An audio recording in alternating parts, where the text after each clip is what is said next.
मेरी आस यही अरदास, मेरे मन में आप निवास करो, मेरे रोम रोम में वास करो, मेरे मन में आप निवास करो, मेरे रोम रोम निवास करो। मैं दीपक बना कर नैनों का, मैं दीपक बना कर नैनों का, भक्ति का दीप जलाया करूं, एक फूल बना कर दिल अपना, एक फूल बना कर दिल अपना, चरणों में भेंट चढ़ाया करूं, मेरी आस यही अरदास, मैं ऐसे रहूं जिंदगानी में, रहता है कमल जो पानी में, मैं ऐसे रहूं जिंदगानी में,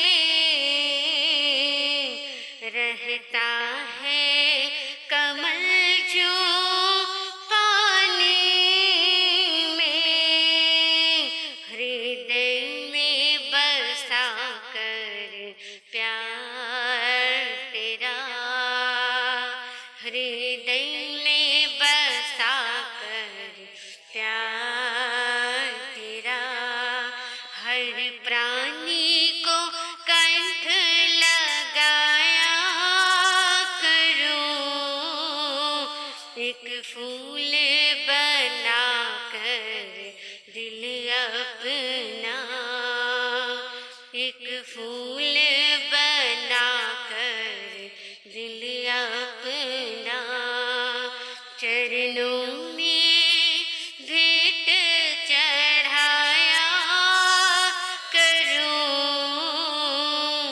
मेरी आस यही अरदास, जब तक इस तन में प्राण रहे, मुझे तेरा सिमरन ध्यान रहे, जब तक इस तन में प्राण रहे, मुझे तेरा सिमरन ध्यान रहे, मैं बनकर एक सेवक तेरा, मैं बनकर एक सेवक तेरा, हर प्राणी का कष्ट मिटाया करूं, एक फूल बना कर दिल अपना, एक फूल बना कर दिल अपना, चरणों में भेंट चढ़ाया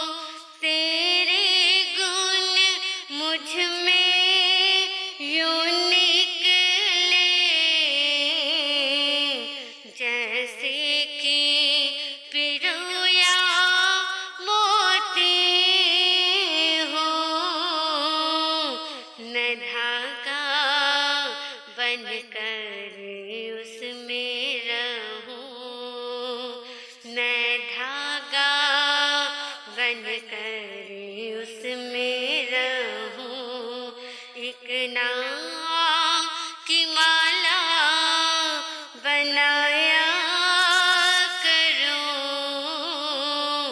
एक फूल बना कर दिल अपना, एक फूल बना कर दिल अपना, चरणों में भेंट चढ़ाया करूं, मेरी आस यही, मेरी आस यही, अरदास यही, हर श्वास तेरे गुण गाया करूं, मेरी आस यही, अरदास यही। थोड़ा सा वो भाग्यहीन है जिसके घर संतान नहीं, थोड़ा सा वो भाग्यहीन है जिसके घर संतान नहीं, सबसे बढ़कर भाग्यहीन वो, याद जिसे भगवान नहीं, याद जिसे प्रभु नाम नहीं, याद जिसे हरि नाम नहीं। सर्वप्रथम परमपिता परमात्मा शासनपति शरमन भगवान महावीर स्वामी के चरणारविंद में मेरा भावहीना वंदन नमस्कार। मेरे ज्ञान दाता आगम रत्नाकर उत्तर भारतीय प्रवर्तक पूज्य गुरुदेव श्री सुभद्र मुनि जी महाराज के चरण सरोजों में मेरा अनंत अनंत वंदन। परम श्रद्धा परम आराध्या पूज्य गुरुनी जी महाराज के चरण सरोजों में मेरा कोटिश नमन। गुरु दरबार में उपस्थित भाग्यशालियों, जैसा कि आपके समक्ष कहानी का प्रसंग चला हुआ है, सुन रहे हैं आप कहानी 7 लाख की 7 बातें। तो हम कहानी प्रारंभ करें।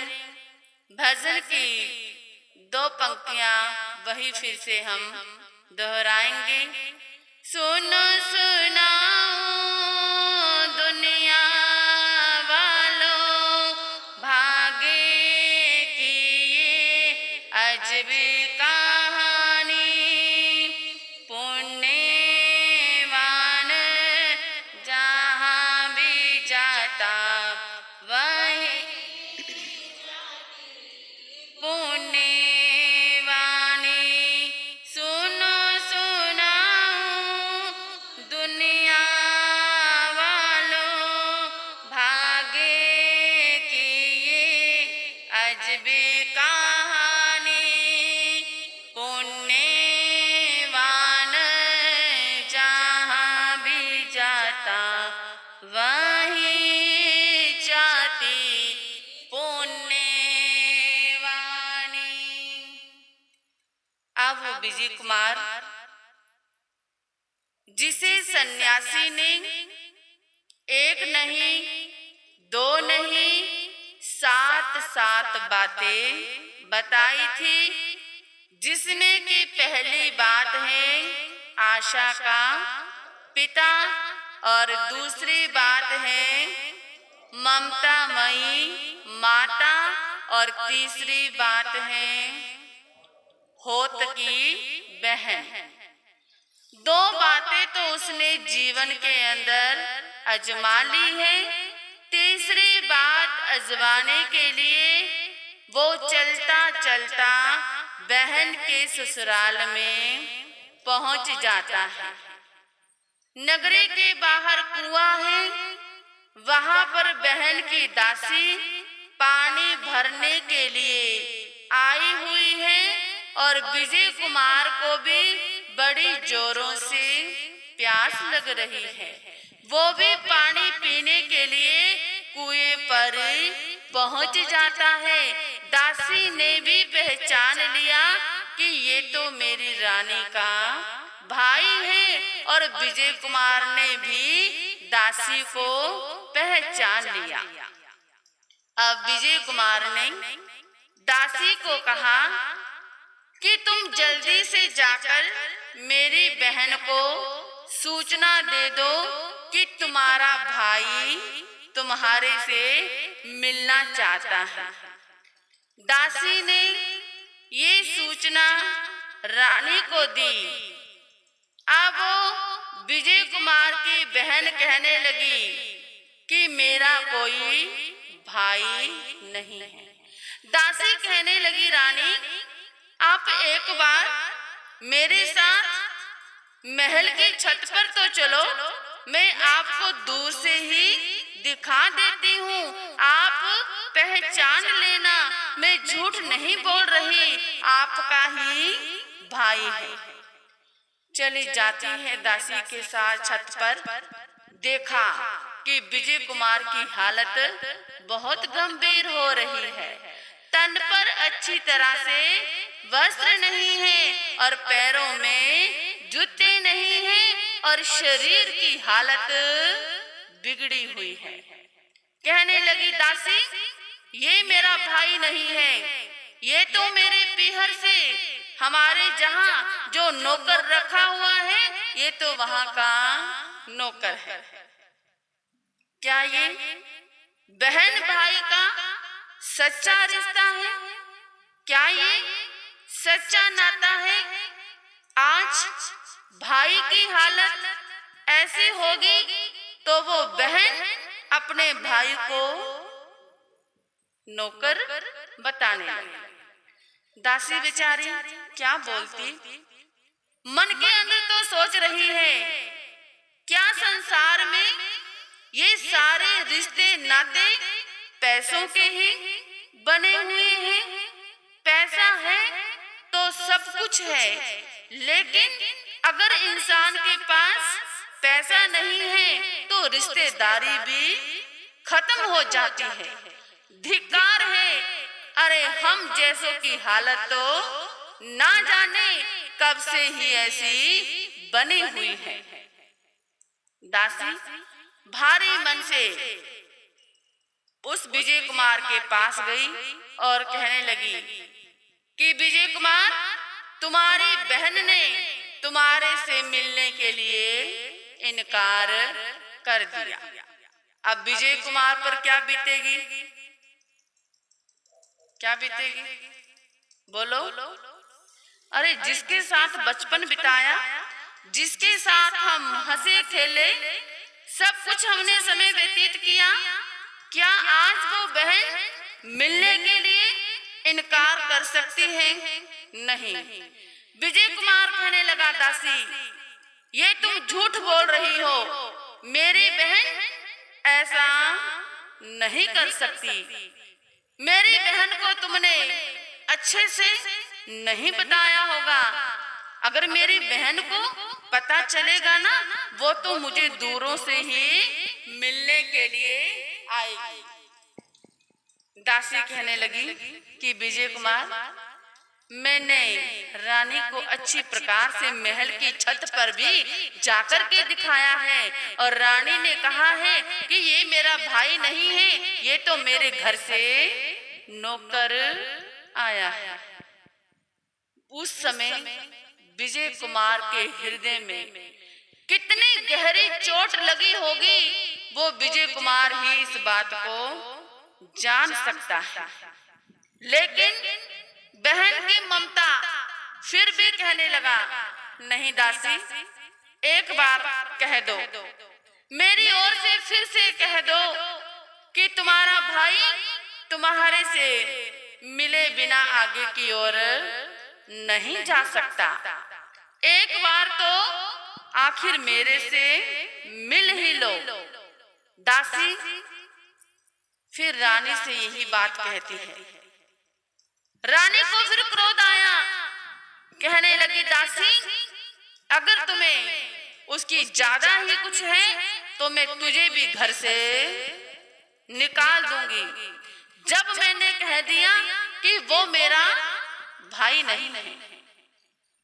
दासी फिर चली जाती है। अब वो विजय कुमार नहीं माना, क्योंकि उसे तो सन्यासी की कौन सी बात आजमानी थी? तीसरी बात आजमानी थी कि होत की बहन, स्वार्थ की बहन। चलो कोई बात नहीं, बहन मेरे से मिलने नहीं आई, मैं ही बहन के पास मिलने के लिए चला जाता हूँ। ऐसा कह करके वो विजय कुमार अपने बहन की घर की ओर चल पड़ा। जैसे ही घर के नजदीक आया, दासी ने फिर देखा। दासी अंदर गई, फिर कहने लगी कि रानी आपका भाई घर के बाहर खड़ा है, ये तो आपसे मिलकर ही जाएगा। रानी को फिर क्रोध आया, अरे ये तो मानता ही नहीं है, आज ये तो मेरी बेइज्जती कराकर ही रखेगा।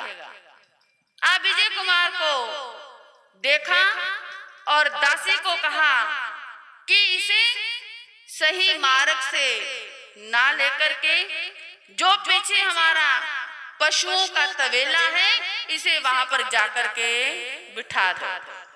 क्या कह दिया? यहाँ पर पशुओं का तबेला है, वहां पर जाकर के बिठा दो। क्या ऐसा कार्य कोई बहन कर सकती है?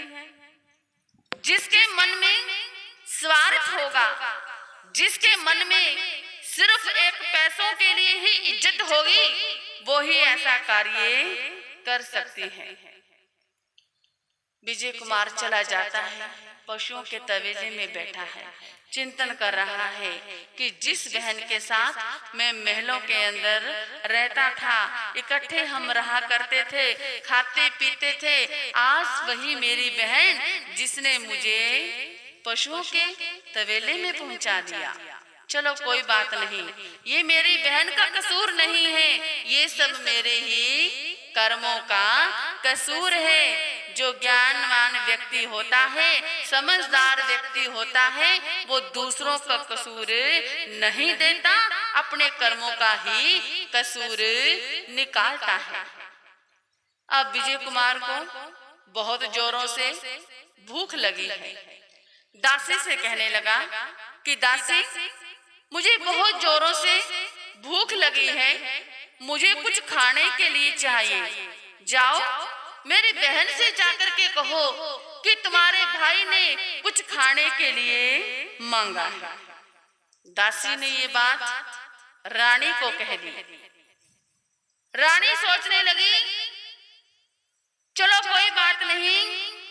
दासी को बुलाया और कहा कि जो बासी रोटी पड़ी है और बासी चावल पड़े हैं, वही जाकर के तू किसको दे दे? विजय कुमार को दे दे।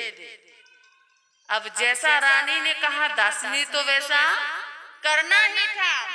अब वो दासी एक मिट्टी के ठीकरे में वही बासी चावल और बासी रोटी लेकर के किसके पास पहुंच गई? विजय कुमार के पास पहुंच गई। विजय कुमार ने भोजन को देखा, भोजन को देखकर उसकी आंखों में छम छम आंसू आने लगे। अरे विजय कुमार, आज तेरे लिए ये ऐसा भोजन आया है। चलो कोई बात नहीं, लेकिन विजय कुमार आज तो ये भोजन को नहीं करेगा, मैं भूखा मर जाऊंगा, लेकिन ऐसे भोजन को मैं कर नहीं पाऊंगा। जिस जगह पर वो ठहरा था वो कच्ची जगह थी और मिट्टी को, जमीन को खोदा और उस भोजन को वहीं पर दबा दिया। अब दासी से कहा कि बस मुझे जल्दी से इस महल से बाहर निकाल दे और ज्यादा समय मैं यहाँ पर नहीं रुक सकता।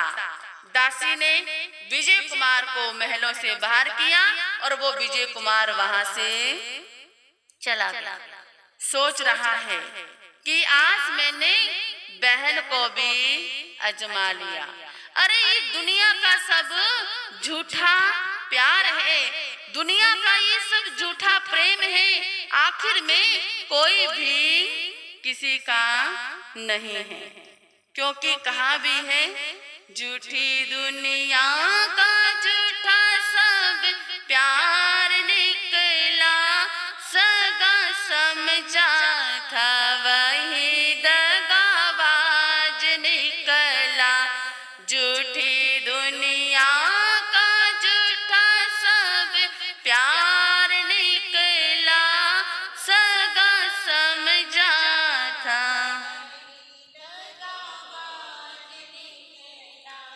खोज देखा ना कोई दिलदार निकला, सगा समझा था वही दगाबाज निकला। झूठी दुनिया का झूठा सब प्यार निकला, सगा समझा था वही दगाबाज निकला, सगा समझा था वही दगाबाज। अब वो विजय कुमार सोच रहा है कि जिसे मैंने अपना माना था, जिसे मैंने अपना सगा समझा था, आज वो मेरा क्या हो गया, पराया हो गया। सन्यासी की तीसरी कही हुई बात भी मेरे ऊपर घटित होगी। अब सोचने लगा कि मैंने सन्यासी की चौथी बात भी अजमानी है। तो चौथी बात कौन सी है? क्रिया चरित्र। तो प्यारे बंधुओं, अब समय आने पर चौथी बात पर चर्चा की जाएगी। आगे विजय कुमार के साथ क्या होगा, चौथी बात को वो किस प्रकार से अजमाएगा, आप आओगे, सुनोगे और सुनने से आप लोगों को पता चलेगा। अब सभी मिल करके भजन की दो पंक्तियां बोलेंगे। वीर नाम के हीरे मोती, प्रभु नाम के हीरे मोती, हरि नाम के मैं बिखराऊं गली गली, ले लो रे कोई भी का प्यारा, शोर मचाऊं गली गली, शोर। दौलत के दीवानों सुन लो, एक दिन ऐसा आएगा, धन दौलत और महल खजाना यहीं पड़ा रह जाएगा। हो धन दौलत और महल खजाना यहीं पड़ा, सुंदर काया मिट्टी बनेगी, सुंदर काया मिट्टी बनेगी, चर्चा होगी गली गली, ले लो रे कोई भी का प्यारा, शोर मचाऊं गली गली, शोर मचाऊं गली गली, शोर मचाऊं गली। इसी के साथ साथ आज बड़े ही हर्ष का विषय है। आज राष्ट्र संत आगम रत्नाकर उत्तर भारतीय प्रवर्तक पूज्य गुरुदेव श्री सुभद्र मुनि जी महाराज का जन्म दिवस है। तो मैं अपनी ओर से समस्त साध्वी मंडल की ओर से पूज्य गुरुदेव जी महाराज को जन्म दिवस की हृदय की तहे दिल गहराइयों से बहुत बहुत बधाई देती हूँ और उनके उत्तम स्वास्थ्य की मंगल कामना करती हूँ और यही भावना भाती हूँ कि आपका आशीर्वाद सदा हम पर ऐसे ही बरसता रहे और हमें आपसे ऐसे ही ज्ञान मिलता रहे।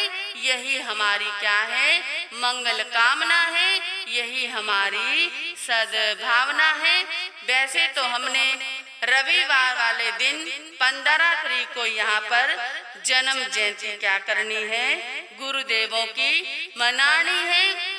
तो मेरा आप सभी से विशेष रूप से कहना है कि रविवार को बच्चा बच्चा यहाँ पर उपस्थित होना चाहिए।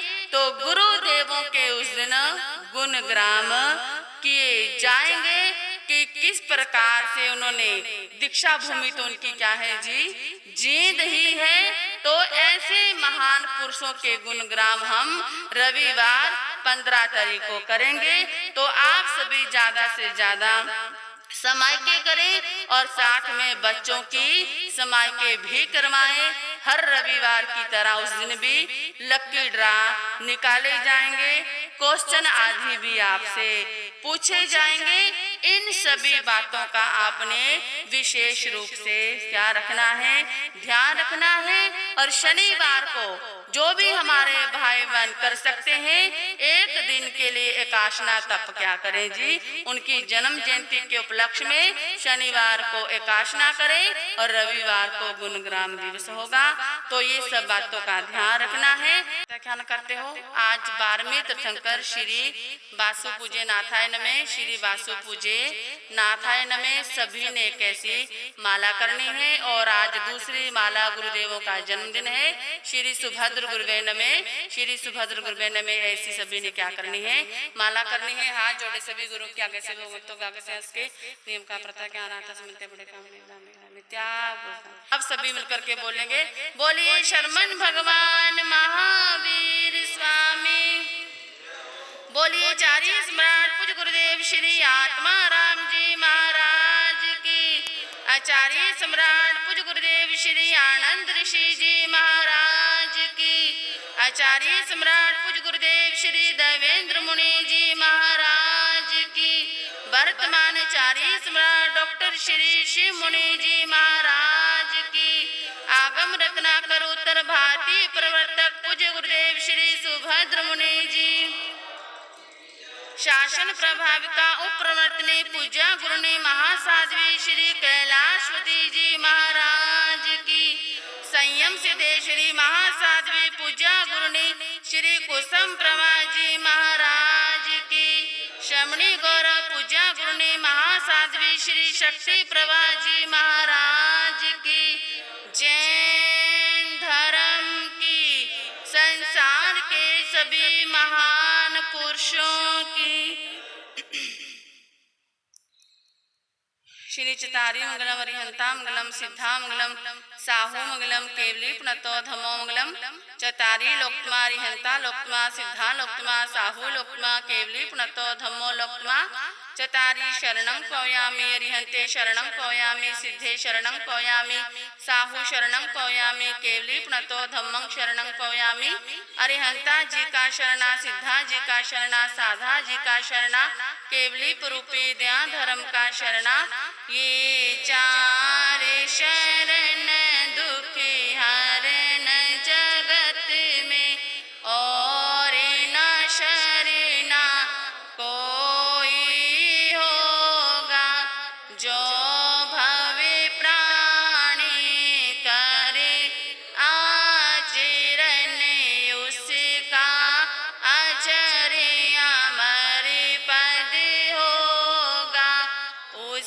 का सदा ही मंगल होगा। बोलिए शांतिनाथ भगवान